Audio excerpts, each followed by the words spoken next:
नमस्कार, कार्यक्रम मालश्री संवादमा यहाँलाई हार्दिक स्वागत छ। म दिनेश सुवेदी। कार्यक्रम मालश्री संवाद हामी निरन्तर सामुदायिक रेडियो मालश्रीबाट प्रसारण गरिरहेका छौँ। जल्लो सरकारका प्रत्यक्ष सवाललाई हामी मालश्री संवादमा छलफल गर्ने गर्दछौँ। आज हामी माओवादीबाट अलग भएको कान्छो पार्टी नेपाल कम्युनिस्ट पार्टीको बारेमा छलफल गर्नेछौँ। भर्खरै 8औं महाधिवेशनको बन्द सत्र थबाङमा सकाएको नेपाल कम्युनिस्ट पार्टीका महासचिव नेत्रविक्रम चन्द विप्लवसँग भावी कार्यक्रमहरूको बारेमा समेत छलफल गर्नेछौँ। स्वागत छ यहाँलाई कार्यक्रम मालश्री संवादमा।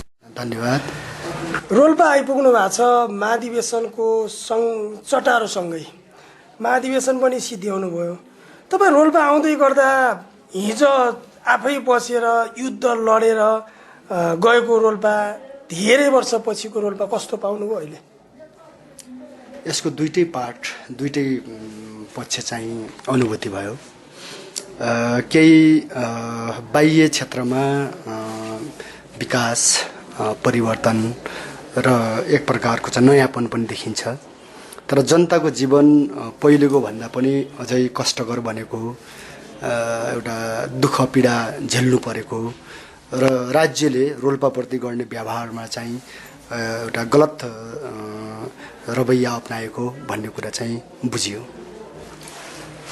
तपाईँ यति लामो समय राजनीति गर्दै गर्दा हामी त यति सङ्घारमा रोल्पाको मात्रै कुरा गऱ्यौँ। नेपालकै अवस्था मलाई लाग्छ तपाईँ यही हो भनेर स्वीकार्नुहुन्छ? हो, नेपालकै स्थितिबाट एउटा सङ्कटपूर्ण रूपले चाहिँ गुज्रिरहेको छ। त्यो चिजलाई अब सकारात्मक दिशातिर लानका लागि नेपाल कम्युनिस्ट पार्टी नाम राखेर अगाडि बढ्नुभयो यो महाधिवेशनपछि। अब के गर्ने, कसरी हुन्छ त? अब त्यसमा सुधार के लाग्छ यहाँलाई? होइन, हामीले यसको पछाडि दुईवटा कुरा भनेका छौँ।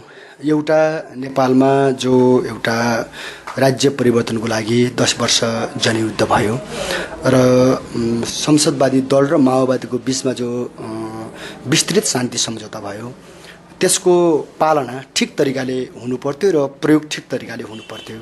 त्यो नहुँदाखेरि देशले चाहिँ फेरि अर्को एउटा नयाँ सङ्कट झेल्नुपर्ने परिस्थिति बन्यो भन्ने हाम्रो एउटा कुरा यो छ।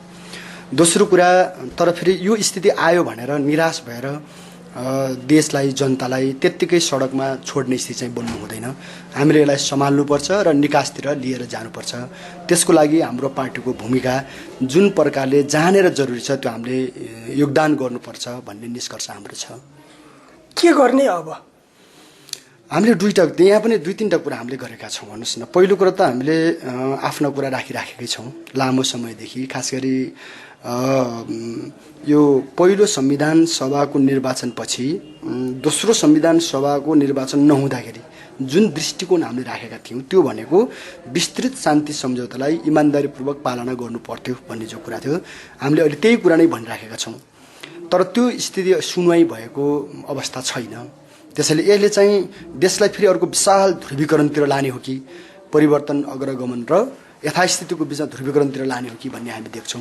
यदि त्यसो छ भने देशलाई चाहिँ यथास्थितिमा रहन दिनुहुन्न। हाम्रो राष्ट्रिय स्वाधीनताको हिसाबले होस् या जनताको अधिकारको कुराले होस्, चाहे चाहिँ नयाँ पुस्ताको भविष्य निर्माण गर्ने कुराले होस्, जताबाट हेरे पनि होइन हामीले अर्को एउटा रूपान्तरणको प्रक्रियालाई अगाडि बढाउनु पर्ने हुन्छ भन्ने हामीले राखेका छौँ। तपाईँहरूको महाधिवेशन पनि सक्नु भएको छ। अबको दिशा के, तपाईँहरूको अबको यात्रा के, भनिदिनुहोस् न त्यो कुराहरू। मैले अघि पनि भने हामीले चाहिँ खास गरी दुईवटा कुरामा फोकस गरेका छौँ। एउटा, हाम्रो देशमाथि लादिएका असमान सन्धि सम्झौताहरू खारेज हुनुपर्छ, विदेशी हस्तक्षेप बन्द गरिनुपर्छ र विदेशीको इसारामा चल्ने प्रक्रिया बन्द गरिनुपर्छ भन्ने हाम्रो एउटा कुरा यो छ। दोस्रो कुरा, नेपाललाई चाहिँ वास्तविक जनताको राज्यमा बदल्नको लागि चाहिँ यहाँ बढ्दै गएको एउटा दलालीकरण, आत्मसमर्पण गर्ने प्रक्रिया होइन, अनि दलालहरूको चाहिँ एउटा विभिन्न खालको चाहिँ चलखेल, यसलाई चाहिँ बन्द गर्नुपर्छ। यो दुईवटा कुरालाई हल गरियो भने नेपाल रूपान्तरणसहित एउटा नयाँ भविष्यतिर अग्रसर हुन सक्छ, हाम्रो यो दृष्टिकोण छ।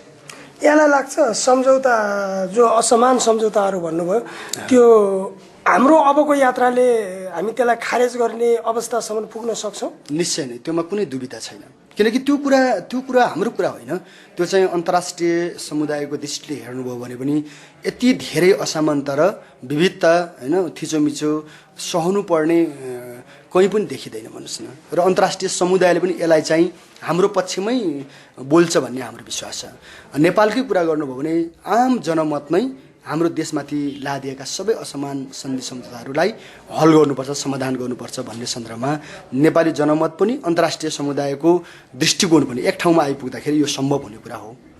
10 वर्ष हामी लड्यौँ, त्यसको 10 वर्ष शान्ति प्रक्रियाको नाममा व्यतीत गऱ्यौँ। 20 वर्ष 2 दशक हामी बिताइसकेका छौँ। अझै पनि जनताले कति दशक कुर्न पर्छ त? त्यसो भए होइन, हामीले कि एउटा पुस्ता सक्नै पर्ने सकिने हो? होइन नै, यसको पछाडि के छ भने जनताले र कार्यकर्ताहरूले आफ्नो भूमिका इमान्दारीपूर्वक नै पुरा गरेको महसुस हुन्छ कुनै पनि पार्टीका भित्रका। तर लिडरसिपको हकमा चाहिँ यो चाहिँ एकदमै असफल नेतृत्वको हातमा चाहिँ देश घुमिरहेको छ र त्यो लिडरसिपले न निकास दिन सक्छ न चाहिँ देशलाई अहिले सञ्चालन नै गर्न सक्छ। त्यस्तो स्थिति भएको हुनाले यो हालत हामीले अलिकति भोग्नु परेको छ। तर त्यसले पनि एउटा समय आउँछ, त्यो अवस्था पनि अन्त्य हुन्छ र देशले वास्तविक एउटा चाहिँ जनताको राष्ट्रको नेतृत्व गर्ने लिडरसिपको एउटा नेतृत्वको पङ्क्ति अगाडि ल्याउनेछ भन्ने हामीलाई विश्वास छ। त्यसले हल गर्छ। यो कति लाग्ला त्यो केही आकलन गरेका छ तपाईहरुको? अहिले हामी हेर्नुहोस् बहसमा छौँ। हामी नेपाली कांग्रेसका साथीहरूसँग पनि छलफल गर्छौँ, एमालेका साथीहरूसँग पनि छलफल गर्छौँ, होइन, विभिन्न बुद्धिजीवी विश्लेषकसँग पनि हाम्रो छलफल गर्छौँ। र सबैतिर के देखिन्छ भने यो अहिलेको परिस्थितिलाई अन्त्य गरेर एउटा नयाँ चाहिँ मार्ग चाहिँ हामीले समात्नुपर्छ र देशलाई चाहिँ एउटा स्थिरतातिर, समृद्धितिर, परिवर्तनतिर लैजाने बाटो पोगट्नुपर्छ भन्नेमा धेरैतिर विषयहरू आइरहेका छ। त्यसो गर्दा रूपान्तरणको सम्भावना चाहिँ नजिकै देखिन्छ। एउटा बुदा त विदेशी हस्तक्षेपका कुराहरू गर्नुभयो, अर्को त्यही बुदामा गर्नुभयो। हजुर, विदेशी हस्तक्षेप हामी धेरै वर्षदेखि भनिरहेछौँ। तर पनि जस्तो माओवादी, तत्कालीन माओवादी एक थियो, तपाईहरु त त्यहीबाट फेरि फुट्दै अहिले कम्युनिस्ट पार्टी, नेपाल कम्युनिस्ट पार्टीसम्म आइपुग्नु भएको छ। भनेपछि के हो यो विदेशी हस्तक्षेप? कसरी बुझ्ने जनताले यसलाई?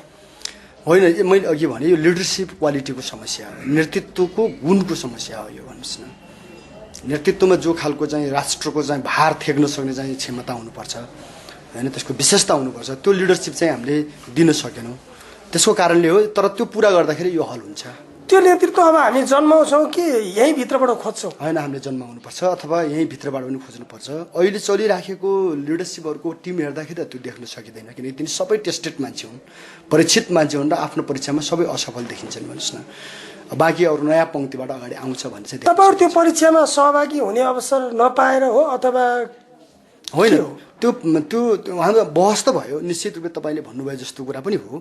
तर हामीले आफ्नो दृष्टिकोणसहित के अरे अगाडि आयौँ। हामी त्यसो गर्नु हुँदैन भन्नु भनेको चाहिँ लिडरसिपको प्रतिस्पर्धाको कुरा पनि हो। अनि दलालीकरणको कुरा पनि दोस्रो नम्बरमा लिइरहनु भएको छ। हो, के हो यो दलालीकरण भने? कस्तो परिभाषामा आइरहनु भएको छ? होइन, दलालीकरण भनेको चाहिँ आफ्नो देशको हित, आफ्नो जनताको हित, होइन, आफ्नै एउटा चाहिँ मौलिकतामा विकास गर्ने कुरालाई भन्दा पद, प्रतिष्ठा, कुर्सी, स्वार्थको लागि आफ्ना देशका हितहरूलाई पनि तिलाञ्जली दिने, छोडिदिने, त्यागिदिने, लत्रिने, विदेशीको अगाडि चाहिँ आत्मसमर्पण गर्ने, यसलाई दलालीकरण भनेर बुझिन्छ राजनीतिमा।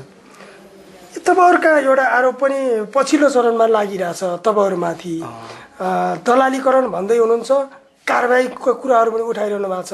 जस्तो एनसेलमा तपाईहरु एकचोटि आक्रामक बन्नुभयो, त्यसपछि मौन बस्नुभयो, सम्भावित स्वार्थ सिद्धि भयो र यसो भयो भनेर आरोप छ। होइन, त्यो कुरा मैले पनि सुनेको छु। माओवादी हुँदाखेरि नै हामीले त्यहाँ एट्याक गऱ्यौँ अथवा चाहिँ कारबाही गऱ्यौँ, होइन, र त्यो निरन्तर छ। र त्यो कारबाही भइसकेपछि हामीले उनीहरूलाई सचेत गराइराखेका छौँ। जहाँसम्म तपाईँले भन्नुभएको प्रचार छ, त्यो चाहिँ एनसेलको कमिसनसँग जोडिएका मान्छेको प्रचार हो। यो एनसेल भनौँ न 43 अरब रुपियाँ ठग्दाखेरि पनि बेखबर भएर बस्ने नेताहरू, प्रशासकहरू जो छन्, उनीहरूले आफ्नो अपराधलाई ढाकछोप गर्नको लागि चलाएको यो हल्ला हो। यसको मतलब त्यो केस अझै पनि सिद्धिसकेको छैन। हामीले भनेकै छौँ, अस्ति सायद तपाईँले सुन्नुभयो होला, हामीले महाधिवेशनको उद्घाटन समारोहमा पनि भन्यौँ, एनसेल त एउटा ऊ मात्रै हो, यसको एउटा सानो चाहिँ एउटा अभिव्यक्ति मात्रै हो। राज्यलाई कर छली गर्ने र राज्यको सम्पत्तिलाई विदेशमा पलायन गर्ने तत्त्वहरू त योभन्दा धेरै पनि छन्। भन्नुहोस् न, ती कुराहरूमा अब नेपाल कम्युनिस्ट पार्टी अगाडि जान्छ, निश्चय नै खोज्दै हिँड्छ। निश्चय नै त्योमा जनताको उजुरी पनि छ, कर्मचारीकै उजुरी पनि छ, युवाहरूको उजुरी छ होइन। यी सबै कुरालाई कलेक्सन गरेर त्यसलाई चाहिँ जनताको कारबाहीको दायराभित्र लिएर राज्यलाई ठग्ने, जनतालाई ठग्ने संस्थालाई चाहिँ कारबाहीभित्र ल्याउनुपर्छ र परिपूर्ति गर्नुपर्छ, उनीहरूले चाहिँ कर चाहिँ परिपूर्ति गर्नुपर्छ भन्ने हाम्रो दृष्टिकोण छ। हामी योमा जान्छौँ। एउटा कुरा भनिदिनुहोस् न, अब तपाईँहरू महाधिवेशन सकेर आज घोषणा गर्नुहुन्छ, अब जनता तपाईँहरूसँग सँगै किन हिँड्ने, केका लागि हिँड्ने, जनताले तपाईँहरूलाई विश्वास गर्ने आधारहरू के छ अथवा कसरी निर्माण गर्नुहुन्छ त्यो कुराहरू?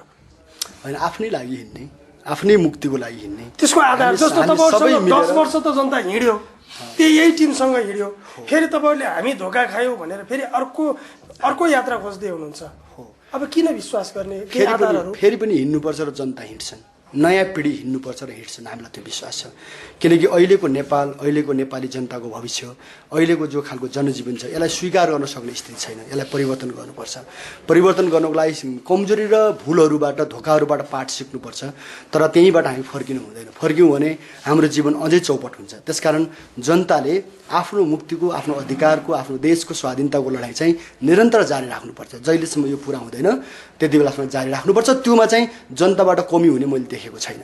आशावादी हुनुहुन्छ? निश्चय नै। अहिले सहरदेखि गाउँसम्मको यात्रामा म आफैले प्रत्यक्ष जनतालाई भेटेको छु, कार्यकर्ताहरूलाई, युवाहरूलाई भेटेको छु। त्यहाँ निराशा पनि थियो, तर त्यो क्रमशः अब हल हुँदै गएको छ र हल हुन्छ। यो 10 वर्षसम्मको जनयुद्ध तपाईँहरूको भाषामा एकदम परिवर्तनकारी गराउँछौ भन्नुभएको थियो, त्यसलाई के भन्नुहुन्छ? फर्केर हेर्दा त्यो धोका थियो अथवा त्यो ठिकै थियो, के थियो त्यो? होइन, हेर्नुहोस्, कुनै पनि राजनीतिक क्रान्तिहरू, आन्दोलनहरू इतिहासको आवश्यकताले जन्माउँछ। यो कुरा हामीले राम्रोसँग बुझ्नुपर्छ।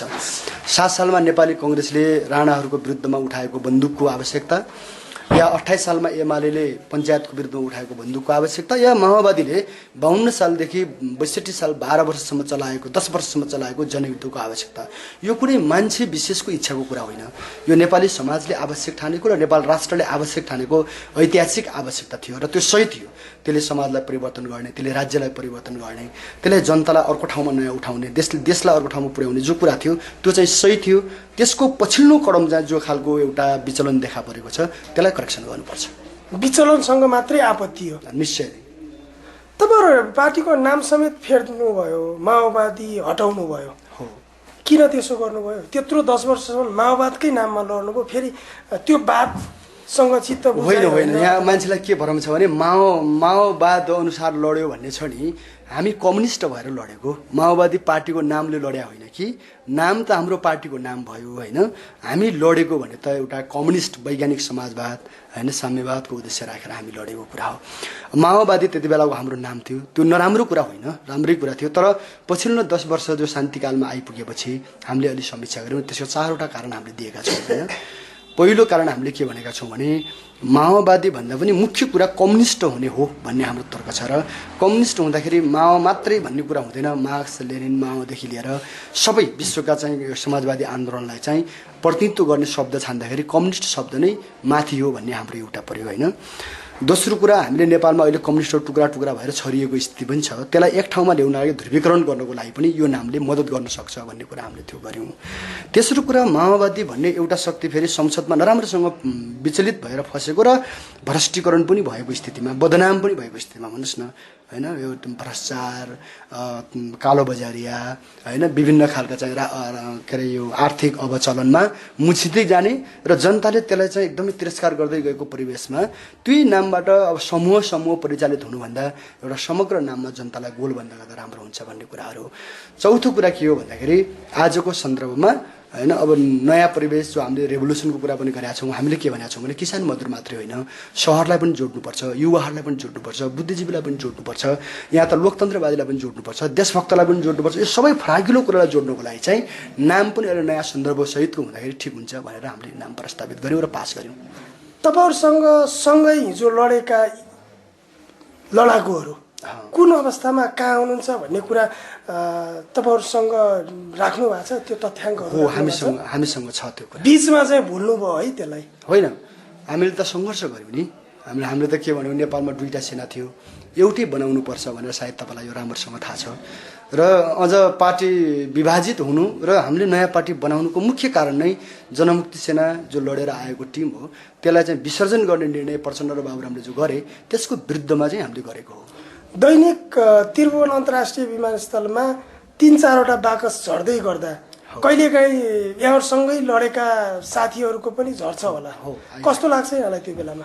त्यहाँ मात्रै होइन, म प्रत्यक्ष कतारमा पुगेको छु, अरबमा पुगेको छु, मरुभूमिमा देखेको छु र हाम्रा घाइते भाइहरू त्यहाँ एउटा मरुभूमिसँग जुधिरहेको म आफैले प्रत्यक्ष देखेको थिएँ। एउटा निकै ठुलो भावनाको कुरा हो त्यो, भन्नुहोस् न।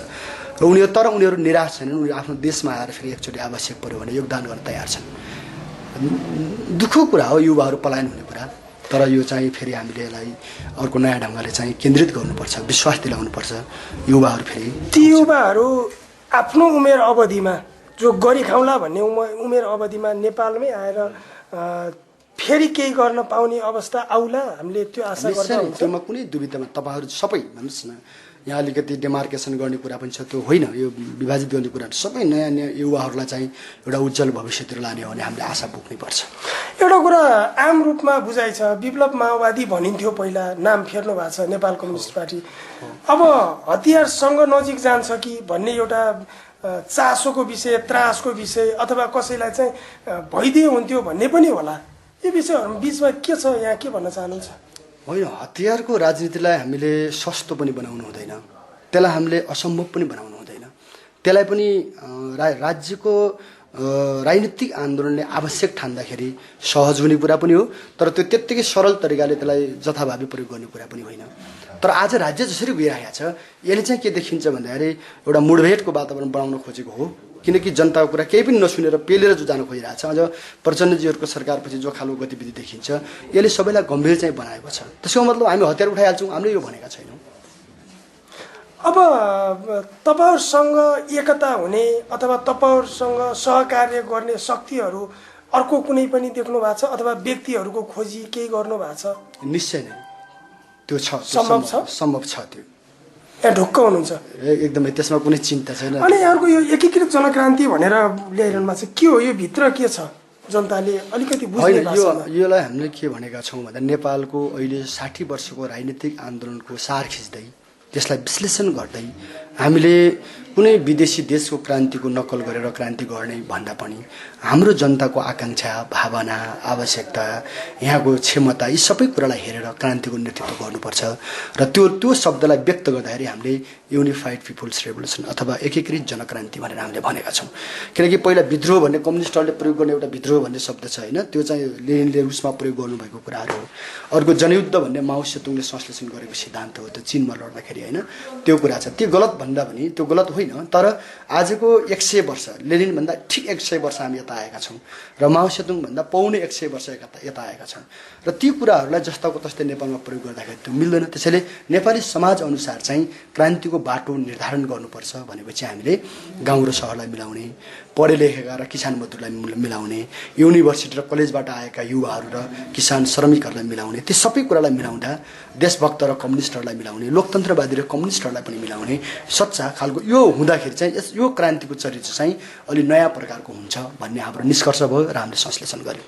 यो आन्दोलनभित्र अटाउन सक्ने कस्तो कस्तो प्रकृतिका व्यक्तित्वहरू? होइन, हामीले छलफल गरिराखेकै छौँ। हामी नेपाली कङ्ग्रेसभित्रबाट पनि असम्भव देखेका छैनौँ र त्यसपछि गएर अरू शक्तिहरूभित्र इभन हाम्रो त कुरा के छ भने देशभक्त भनेपछि नेपाल प्रहरी, नेपाली सेना, उद्योग व्यवसाय त्यहाँसम्म पनि फैलेर पूर्व राजासम्म पनि, पूर्वको राजाको कुरा छोडिदिनु, राजावादीहरू, राजाको कुरा छोडौँ होइन, राजा छँदै छैन, नभएको कुरा किन पूर्व राजा, पूर्व पनि नभन्नु, पूर्व पश्चिम केही पनि हुन्न। त्यो यहाँ भएको कुरा के भन्नुहुन्छ भने अहिले देशभक्तसँग चाहिँ हामीले गर्ने हो, त्यसको शक्ति भनेको चाहिँ त्यो त्यहाँसम्म पुग्नुपर्छ हामी। र हाम्रो देश बनाउने कुरा यो हाम्रो मामिला होइन, सबैको एक्लै भेट्नु भयो भने कोही मान्छे पनि सन्तुष्ट छैन नेपालमा होइन, तर त्यसलाई सङ्गठित गर्ने एउटा थ्योरी, एउटा सिद्धान्त र नीति नपाउँदाखेरि मान्छे छितरिएर बसेको छ जसको शक्ति छैन।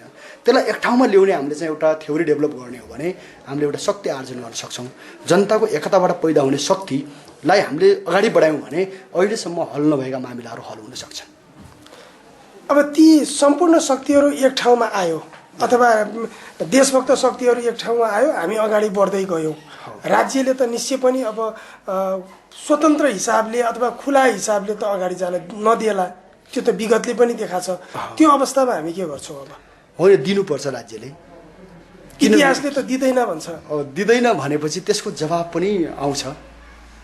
अघि भने जस्तो आवश्यकता पर्यो भने होइन, हामीले पनि जनताको मतलाई कुनै पनि तागतले छेड्न सक्दैन, किनकि हिस्ट्रीमा त्यही साबित भयो नि त।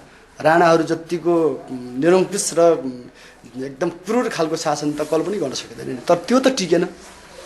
मान्छेलाई बोल्नै दिइँदैन, पढ्नै दिइँदैन थियो। कि त राणाको छोराछोरी हुनु पर्थ्यो पढ्नुको लागि, कि त पण्डितहरू हुनु पर्थ्यो, होइन? अरूलाई पढ्ने मौकै थिएन। र त समाजले तोडिदियो, होइन, जनताले तोडिदियो भने आज त्यो सम्भव छैन। कुनै पनि बेला जे पनि हुन सक्ने अवस्थामा होइन, त्यस्तो पनि होइन। हामीले जे कुरा उठाएको छौँ यतापट्टि जनमत बन्दै जान्छ, यसको ध्रुवीकरण बन्दै जान्छ र यसलाई राज्यले स्वीकार गर्नुपर्छ। अब जिल्लाहरूमा यहाँका कार्यकर्ताहरू फिर्ता भएर गइसक्नु भएको छ नयाँ स्पिडका साथ। के गर्नुहुन्छ? जस्तो रोल्पाकै हकमा कुरा गरौँ, अब रोल्पा नेतृत्वले के गर्छ? आगामी काम के गर्छ? तपाईँहरूको एउटा कार्यदिशा छँदैछ, सङ्गठन छँदैछ। 51-52देखि तपाईँहरूको सङ्गठन निरन्तर बनिरहेछ। 20औं वर्ष सङ्गठन मात्रै त नहोला, अरू केही गतिविधिहरू अब के गर्छ? होइन, हामीले यो पटक थवाङ महाधिवेशनबाट समग्र नीतिहरू अगाडि सारेका छौँ। जो कुरा प्रचण्डजीहरू नेतृत्वमा हुँदाखेरि अभाव थियो भन्नुहोस् न, सिर्फ तपाईँको सङ्घर्षको कुरा अनि राजनीतिको कुरा मात्रै होइन कि हामीले के भनेका छौँ भने हाम्रो कार्यकर्ताले राजनीति पनि गर्नुपर्छ, सङ्गठन पनि गर्नुपर्छ, विकास निर्माण पनि गर्नुपर्छ, जनतालाई उत्पादनमा पनि सहभागी बनाउनुपर्छ, होइन? सँगसँगै रूपान्तरण पनि गर्दै जानुपर्छ र सबै कार्यक्रमहरू अगाडि लानुपर्छ। हाम्रो कुरा यो छ। जिल्लामा पनि त्यही जिल्लामा पनि निश्चय तपाईँले सायद यो अनुभूति पनि गर्नुभयो, थवाङ आफै पनि पुग्नुभयो, होइन? यो सम्भव छ। 2 महिनामा हामीले 1200 अटाउने हल बनाउन सक्छौँ भने, जनताको शक्तिलाई ठिक ढङ्गले परिचालन गर्यो भने नेपाललाई उलटपुलट गर्न सकिन्छ भन्ने हाम्रो विश्वास छ र हामी त्यो दिशातिर लान्छौँ। बिचमा 10 वर्षसम्म शिक्षालाई, जो अहिलेको वर्तमान शिक्षा छ त्यसलाई बुर्जुवा शिक्षा भन्यो हामीले, त्यो शिक्षा एक प्रकारले बहिष्कार पनि गर्यौँ। हरेक गतिविधिहरू बहिष्कृत हुँदै गए। अब के हुन्छ? शिक्षा त्यही छ। होइन, त्यति बेला पनि शिक्षामा हामीले 2वटा नीति अगाडि सारेका थियौँ। एउटा आमूल परिवर्तनको नीति, एउटा आम सुधारको नीति। रोल्पामा जनसत्ता चल्दाखेरि म आफै यहीँ थिएँ, तपाईँहरूलाई पनि थाहा छ होला। हामीले शिक्षकहरूलाई 10 बजे अनिवार्य पुग्नुपर्ने, 4 बजेसम्म अनिवार्य पढाउनु पर्ने, स्कुललाई राम्रो बनाउनु पर्ने, आफ्नो विषयमा विद्यार्थीलाई चाहिँ दक्ष बनाउनु पर्ने नीतिहरू अगाडि सारेका थियौँ। र अहिले मैले प्रत्यक्ष एकजना पश्चिमको बुद्धिजीवी साथीबाट डाटा हेर्दाखेरि जनयुद्धमा जो शैक्षिक परिणाम जो आएको थियो यहाँ हाम्रो पश्चिममा पछिल्लो समयमा गिर्यो भन्ने कुरा छ। भन्नुहोस् न, मलाई त रिक्वेस्ट नै गर्नुभयो एकजना शिक्षाविदले कि तपाईँहरूले रेभोल्युसन गर्नुभन्दा पहिला फेरि जनयुद्धकै जस्तो स्कुलहरूलाई अनुशासित बनाइदिनु पर्यो, मास्टर शिक्षकहरूलाई अनुशासित बनाइदिनु पर्यो, स्कुलहरूबाट आउने रिजल्ट चाहिँ राम्रो बनाइदिनु पर्यो भन्ने अनुरोधै गर्न आउनुभएको थियो। र शिक्षालाई हामीले बहिष्कार गर्ने कुरा त हुनै सक्दैन। यसको मतलब अब यी कुराहरूमा पनि नेपाल कम्युनिस्ट पार्टीले ध्यान दिन्छ। रोल्पाको शिक्षा कस्तो छ, मैले रोल्पाको उदाहरण दिँदैछु। 75 जिल्लामा स्वास्थ्य कस्तो छ। म यो यहाँलाई किन पनि सोधिरहेको छु भने नेत्रविक्रम चन्द विप्लव रोल्पाको छोरो हो। रोल्पाको आजभोलि बहसमा आएको यहाँलाई सानो तथ्याङ्क पनि देखाउँछु। करिबन 50% स्कुलहरूमा वार्षिक परीक्षा सुरु हुन 1 महिना बाँकी रहँदा 50% कोर्स भ्याइएको अवस्था छैन। त्यो कुरा त जिल्ला नेतृत्वलाई त जानकारी छ नि, त्यो विषयमा गम्भीर हुन जरुरी हो। निश्चय नै हामी त्यसलाई करेक्सन गर्छौँ। आउँदो वर्षमा यो स्थितिको अन्त्य गर्ने गरी हामी पहल गर्छौँ। नेपाल कम्युनिस्ट पार्टी माओवादीको देन हो भनेर रोल्पालीले गर्व गर्न पाउने दिन आउँछ। निश्चय नै, त्योमा कुनै तपाईँको शङ्का नगर्नुहोस्, हामी गर्छौँ यो कुरा कि हरेक शिक्षकले आफ्नो ड्युटीमा काम गर्नुपर्छ। उहाँहरूको ड्युटी भनेको त्यो हो, दायित्व भनेको त्यसले त्यो काम गर्नुपर्छ, विद्यार्थीलाई पास गराउने गरी पढाउनुपर्छ। जस्तो विकासको एउटा अङ्ग शिक्षा कुरा गरिरहँदा आधारभूत कुरा स्वास्थ्यमा पनि मैले यहाँलाई एउटा तथ्याङ्क बताएँ। रोल्पा अस्पतालमा अहिलेसम्म जो दरबन्दी अनुसारको डाक्टर आउन सक्दैन अथवा आउन दिइँदैन। एउटा सामान्य 400 को भिडियो एक्सरे गर्न पर्यो भने रोल्पालीहरू 4000 भन्दा बढी खर्च गरेर बाहिरी जिल्ला पुग्नुपर्छ। यी कुराहरूलाई यहाँहरू गम्भीर बन्ने कहिले त? अब हामी आफै पनि पहल गर्छौँ, तपाईँले हेर्नु होला, होइन? हाम्रो डक्टरहरूको सङ्गठन पनि राम्रो बन्दै गएको छ। हामीले सबै नयाँ पिँढीलाई अपिल पनि गरेका छौँ र हाम्रो रोल्पादेखि लिएर दुर्गम क्षेत्रका जनताहरूले अथवा सहरमै पनि भन्नु न, स्वास्थ्य कस्तो भएको छ अहिले भन्दाखेरि एउटा व्यापार गर्ने विषय जस्तो बनाएको छ, अर्कोतिर चाहिँ जनतासँग असम्बन्धित विषय जस्तो बनाएको छ। यो दुईटै कुरालाई हल गर्ने गरी चाहिँ हामी अगाडि जानुपर्छ, एउटा बहस हामी सृष्टि गर्छौँ। प्रमाण लुकाइएका भ्रष्टाचारहरू जो भएको छ लगभग सबैलाई थाहा छ तर प्रमाण छैन। नेपाल कम्युनिस्ट पार्टी माओवादीलाई पनि प्रमाण त चाहिएला, के रहन्छ अब त्यसमा? होइन, प्रमाण चाहिन्छ। कुनै पनि कारबाही अथवा जनताको अदालतमा ल्याउनुभन्दा अगाडि या फैसला गर्नुभन्दा अगाडि प्रमाण चाहिन्छ। प्रमाण चाहिँ जनताले उपलब्ध गराउनुपर्छ र गराउँछन्। हामीलाई के विश्वास छ भने एउटा विश्वमा चाहिँ चल्ती छ, देखि जान्ने सबभन्दा ठुलो प्रमाण हो भन्ने छ। हाम्रो पहिला पुरानो कानुनमा पनि होइन, देख्ने मान्छेले प्रमाणित गरेपछि अरू कुनै कानुन चाहिँदैन भन्ने खालको पनि छ। त त्यस हिसाबले जनता चाहिँ प्रत्यक्षदर्शी छन्। कसले करप्सन गरेको छ, कसले भ्रष्टाचार गरेको छ, कसले पैसा लुकाएको छ, कसले लुकाएर ढाँटेको छ, होइन, कसले निजीकरण गरेको छ, यो सबै जनतालाई थाहा छ। यसको मतलब अबका दिनहरूमा नेपाल कम्युनिस्ट पार्टी माओवादी जो आजसम्मको कान्छो माओवादी हो नामका हिसाबले, नाम फेरिको हिसाबले, त्यो शक्तिले नेपाल कम्युनिस्ट पार्टीले यस्तो यस्तो राहत प्रदान गर्यो भनेर जनताले महसुस गर्ने दिन कति टाढा होला? यो टाढा हुँदैन। यो तपाईँहरू हामीले सुरु त गरि नै सकेका छौँ र राम्रो पनि भएको छ। हामीले मद्दत पनि पाएका छौँ, चाहे सहरमा होस्, चाहे गाउँमा होस्, चाहे सदरमुकाममा होस्, चाहे तपाईँको गाविसहरूमा होस्। हामीले राम्रो मान्छे सबैबाट मद्दतै पाएका छौँ। नयाँ सालको सुरुवातसँगै यो अनुभूति सुरु हुन्छ निश्चय नै। अनि त्योभन्दा पहिले नै नयाँ साल नलाग्दै यो अगाडि बढ्छ, जनताले महसुस गर्न पाउँछ। निश्चय नै, यसमा कुनै दुविधा छैन। तपाईँले रोल्पालाई नजिकबाट फेरि पनि हेर्नुभयो यसपाला, जो शान्ति प्रक्रियापछि नयाँ शक्तिका रूपमा आउनु भएको छ। नयाँ नेकपा माओवादी विप्लव भनेर आउनु भएको थियो, नेपाल कम्युनिस्ट पार्टी माओवादी भनेर। के पाउनुभयो? थबाङले के भन्यो तपाईँलाई? होइन, थबाङी जनतामा एउटा भावना पनि धेरै गहिरो छ, विचार पनि धेरै उच्च छ र त्यहाँको जिम्मेवारी बोध पनि माथि छ भन्ने मैले अनुभूति गरेको छु।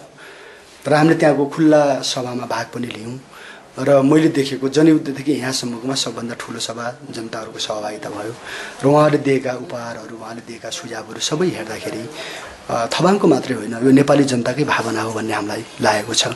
र हामीले इमान्दारीपूर्वक जनताको नेतृत्व गर्छौँ। हामीलाई गहिरो गरी अझ अनुभूति के भएको छ भने यो जीवन हेर्नुहोस्, एकचोटि पाउने हो, यसलाई जनताकै लागि समर्पित गर्नुपर्छ भन्ने हाम्रो लागेको छ। सरकारले जो तपाईँ सँगै लड्नु भएको थियो, सँगै बस्नु भएको थियो, प्रचण्ड सरकारले चुनाव घोषणा गर्यो, यहाँहरूको विरोध आयो हो। किन स्थानीय निकायमा जनप्रतिनिधिहरू अझै पनि नबस्ने? होइन, त्यो कुरा होइन। कुरा के थियो भने चाहिँ मैले अघि पनि तपाईँलाई भनेँ कि नेपालको शान्ति प्रक्रियालाई ठिक ढङ्गले जो प्रयोग नगरिएर चुनावतिर देशलाई धकेलिँदैछ। यसले हेर्दाखेरि त जनताको प्रतिनिधि चुन्ने कुरा छ, तर त्यो होइन। यो चाहिँ पुरानै व्यवस्था फर्काउने खेल हो। पुरानै व्यवस्था फर्काउने भनिसकेपछि त्यो हाम्रो सहमति हुन सक्दैन। जो जनताले नयाँ व्यवस्थाको लागि बलिदान गरे त्यो सम्भव छैन, त्यसलाई स्वीकार्नु हुँदैन। त्यस अर्थमा हामीले यसलाई अस्वीकार गरेका छौँ। चुनाव घोषणा भयो, चुनाव त प्रक्रिया त अगाडि जाला, बहिष्कार गर्नुहुन्छ अथवा प्रतिकार अब त्यसलाई हुन नदिनका? होइन, हामीले यो भनेका छौँ। अहिले जब दोस्रो संविधान सभाको घोषणा भयो त्यसपछि नै हामीले पनि आफ्नो प्रक्रिया अगाडि बढायौँ। जब संविधान सभाबाट संविधान घोषणा भयो, हामीले जनताको संविधान भन्ने एउटा ड्राफ्ट बाहिर सार्वजनिक गरेको, सायद यहाँले पढ्नुभयो होला। त्यसपछि गएर उहाँहरूले जो सरकार बनाएपछि हामीले पनि जनताको सरकारको निर्माणको प्रक्रिया अगाडि बढाएका छौँ। र दुईवटा अहिले हाम्रो भनाइ के छ भने दुईवटा सत्ता प्रतिस्पर्धामा नेपालमा रहेका छन्। त्यो कमजोर र शक्तिशालीको कुरा अथवा चाहिँ अहिले तपाईँको सामान्य र विशेषको कुरा मात्रै हो। यो अगाडि बढ्दैछ र यो प्रतिस्पर्धामा छ। त्यसकारण समानान्तर सत्ताको स्थिति बन्दै गएको सन्दर्भमा एउटा सत्ताले चुनाव गरेको कुरालाई हामीले त्यसलाई कुनै अर्थपूर्ण ढङ्गले हेरेका छैनौँ। हाम्रो आफ्नै चुनाव हुन्छ, आफै तरिकाले जान्छ। यसपालिको महाधिवेशनमा समानान्तर सत्ता निर्माण गर्नुभयो? हो, हामीले पहिले नै गरिसकेका छौँ। त्यसलाई निरन्तरता दिइन्छ। अब प्रचण्ड सरकार भनौँ अहिले, पछि अर्को होला, त्यसको समानान्तर सरकार गाउँमा अर्को छ भनेर बुझ्दा हुन्छ? त्योमा त कुनै दुविधै छैन नि। सायद तपाईँले पढ्नु पनि भएको होला। हामीले यो सबै जो फैसलाहरू गरेर गएका छौँ। काठमाडौँमा एउटा चर्चित घटना अर्को भयो होइन, लोकमानजी भाइ, अर्को एउटा सर्वोच्च अदालतले 2 पटकसम्म होइन हराइदिएको, तर जनताले चाहिँ यो यसकै प्रोपर्टी हो भनेर जो प्रमाण पेश गरे, त्यो मुद्दालाई हाम्रो जनताको अदालतले उल्टाइदिएको छ। कस्तो निर्णय गर्छ? अब हिजो तपाईँहरूले गाउँमा गरेका निर्णयहरू, जो जग्गा खरिद बिक्री भएका थिए, ती मानिसहरू अहिले सदरमुकामहरूमा धाइरहेका छन्, त्यसलाई पास गर्नका लागि अथवा बदर गर्नका लागि। त्यो फेरि त्यो दिनहरू दोहोरिने त त्यो लागू हुन्छ। हामीले जनतालाई भन्छौँ, जुन विश्वासमा तपाईँहरूले हिजो एक आपसमा लेनदेन गर्नुभयो, व्यवहार गर्नुभयो, त्यसलाई अहिलेको राज्यले मान्यता नदिए पनि जनताको राज्यले मान्यता दिन्छ। जुन विश्वासमा तपाईँहरूले लेनदेन गर्नुभयो त्यो विश्वास कायम राख्नुहोस्। अहिले थोरै फाइदा घाटाको लागि फेरि आपसमा झगडा गर्नेतिर जानु हुँदैन, त्यसलाई निरन्तरता दिनुपर्छ, हामी त्यो भन्छौँ। अब गाउँमा नयाँ सत्ता सुरु हुन्छ, त्यसो निश्चय नै त्योमा चाहिँ हुन्छ, त्यो ढिलो चाँडो त्यो अगाडि जान्छ। त्यसलाई फेरि प्रतिकारका बाटोहरू आउला, आउन सक्छ। जनताले कसलाई साथ दिन्छन् भन्ने कुरा हो। हामीलाई के विश्वास छ भने जनताले आफ्नो सत्ता बनाइसकेपछि प्रतिकार गर्ने भन्ने कुरा जनताबाट सम्भव छैन, जनताबाट छैन, राज्यले गर्छ। दमन गर्न थाल्यो, राज्यले दमन गर्यो भने जनताले फेरि त्यसको प्रतिरोध गर्नुपर्छ। जनताले प्रतिरोध गर्छ या दुःख पाउँछ, दुईटा कुरा छ नि त। फेरि होइन, यो दुःख र प्रतिरोध भन्ने कुरा पनि कस्तो हो भन्नुहुन्छ भने नि मान्छेले रोजेको बाटोमा सुखै हुन्छ, दुःख हुन्न। जोगी रात दिन हिँड्छ एउटा आदर्शवादमा लाएर लिन भएर त सुखी हुन्छ भने हामी झन् आफ्नै एउटा मुक्तिको लागि अधिकारको लागि लड्ने मान्छे दुखित हुनुपर्ने केही कुरा छैन भन्नुहोस् न। जान हिँड्ने हो यो बाटोमा, कसैले बलजफ्ती हिँडाल्ने कुरा होइन। स्वविवेकले हिँड्ने कुरामा दुःखको महसुस हुँदैन। हामी अन्त्यमा छौँ। के यहाँलाई अलिकति आइरहेछ पार्टी विस्तारका लागि, सङ्गठन सुदृढीकरणका लागि आर्थिक कुराहरू पनि जोडिएला, चन्दाका कुराहरू पनि व्यापक रूपमा आइरहेको छ बीचमा, के भइरहेछ यो बारेमा जनताहरू कसरी विश्वस्त हुने? हामी एकदमै खुसी छौँ र खास गरी नेपालका उद्योग व्यवसायीहरूलाई हामीले अपिल गरेका थियौँ, उहाँहरूले सक्दो सहयोग गर्नुभएको छ। त्यसपछि गएर हामीले अरू विभिन्न खालका शुभचिन्तकहरूसँग सहयोगको लागि अपिल गऱ्यौँ, उहाँहरूको सहयोग रहेको छ। हामीले कार्यकर्तालाई परिचालन गऱ्यौँ। होला एक दुई ठाउँमा केही समस्या भएको भए मैले सिधै टप नेपालका चाहिँ उद्योग व्यवसायीहरूलाई हामीले भनेका छौँ, तपाईँलाई समस्या पऱ्यो भने डाइरेक्ट नदिनुहोस्, दिनु पर्दैन। तपाईँलाई इच्छा लाग्छ दिनुहोस्, इच्छा लाग्दैन नदिनुहोस्। हामीलाई पार्टी चलाउन कुनै गाह्रो छैन। आफै कसिएर अगाडि हिँडेपछि नि इच्छा शक्ति भइसकेपछि सबै कुरा तयार हुन्छ। त्यसको लागि एक दुईजना मान्छेहरूको चित्त दुखाएर पार्टी चलाउनु पर्दैन। हिजो यहाँ आउँदै गर्दा माडी पुल क्रस गर्ने बेलामा बेली ब्रिज तर्नु भयो होला, छेउमा करिबन 8 वर्ष अगाडिको पुल हाँसिरहेछ, दुईटा खम्बा अड्डिएर। त्यस्ता ठेकदार अथवा त्यस्ता निर्माण व्यवसायहरू सहयोग दिन्छौँ भनेर आए, हामी लिन्छौँ, के गर्छौँ? त्यस्तोबाट लिइँदैन, हामीले लिएका छैनौँ। बदमासी गर्नेहरूसँग लिएकै छैनौँ। अघि तपाईँले सोध्नुभयो होइन, यानसेलको कुरा गरे, यानसेलबाट हामीले लिने अहिले पुरै गरेका छैनौँ। कतैबाट लिँदैन, कुनै एक पैसा एक कप कफी पनि खाइएको छैन। त्यस कारण त्यो पुरै चिन्ता नमान्नुहोस्। भने जो करप्सनमा छन् त्यहाँ तपाईँले पुलको कुरा उठाउनु भयो होइन, त्यो ठेकेदारलाई त्यो उदाहरण हो, त्यस्ता धेरै छ। त्यो पहिचान गरेपछि हाम्रो भनाइ के छ भने उहाँले त्यो पुल बनाउनु पर्छ, किन ठेक्का लियो किन नबनाएको भन्ने कुरा आउँछ। अब रोल्पालीले नेत्रविक्रम चन्दलाई बेला बेलामा भेट्छ, त्यो माहौल आइसक्यो हो? निश्चय नै भेट्नुपर्छ। हामी सँगै छौँ, हामी टाढा छैनौँ, यही देशभित्र छौँ, यही ठाउँमा छौँ। यसलाई अझै तीव्रता दिनुपर्छ। रोल्पाबाट रोल्पालीहरू र अहिले रेडियो मालाश्री धेरैले सुन्दै हुनुहुन्छ, उहाँहरूलाई दिनुपर्ने सन्देश नेत्रविक्रम चन्दको केही छ? होइन, अब लामो कुरा भयो, यो पुग्दो नै छ, तैपनि विषय त धेरै हुने भइहाले। मैले छोटोमा भन्ने कुरा यो रोल्पा जसले इतिहासदेखि निकै ठुलो दुःख गर्दै आएको छ र हामी यो भूगोलभित्र रोल्पाभित्र जो छौँ, हामी जहाँ जे भए पनि हामी नयाँ भविष्य खोज्ने मान्छेहरू नै हौँ, जहाँ जोसुकै भए पनि होइन। र हामी उत्पीडनमा परेका मान्छेहरू नै हौँ। राजनीतिमा को कहाँ छ त्यो छोडिदिनुहोस्, तर समग्र समाज हाम्रो उत्पीडनमा परेको समाज हो। हामी दुखी गरिब रोल्पालीहरू होइन, हाम्रो एकतालाई माथि उठाउनुपर्छ र राज्यलाई परिवर्तन गर्ने आन्दोलनमा सबैले एउटा सक्दो मद्दत गर्नुपर्छ। हाम्रो अपेक्षा चाहिँ त्यो छ। धन्यवाद। कार्यक्रमलाई समय दिनुभएकोमा विशेष धन्यवाद। खुसी लाग्यो, एउटा महत्त्वपूर्ण समयमा तपाईँसँग छलफल गर्ने मौका मिल्यो। तपाईँको रेडियो र तपाईँलाई पनि धन्यवाद। यति बेला हामीले निर्धारित समय सकाएका छौँ। रेडियो सुन्ने तपाईँ सबै अनि मालाश्री समाजलाई समय दिनुहुने नेपाल कम्युनिस्ट पार्टीका महासचिव नेत्रविक्रम चन्द विप्लवलाई विशेष धन्यवाद दिन चाहन्छु। स्टुडियोमा बसेर प्रविधिमा साथ दिनुहुने भाइ बसन्त खड्कालाई विशेष धन्यवाद दिँदै आजलाई म पनि बिदा चाहन्छु। सामुदायिक रेडियो मालाश्री सुन्दै गर्नुहोला। धन्यवाद, नमस्कार।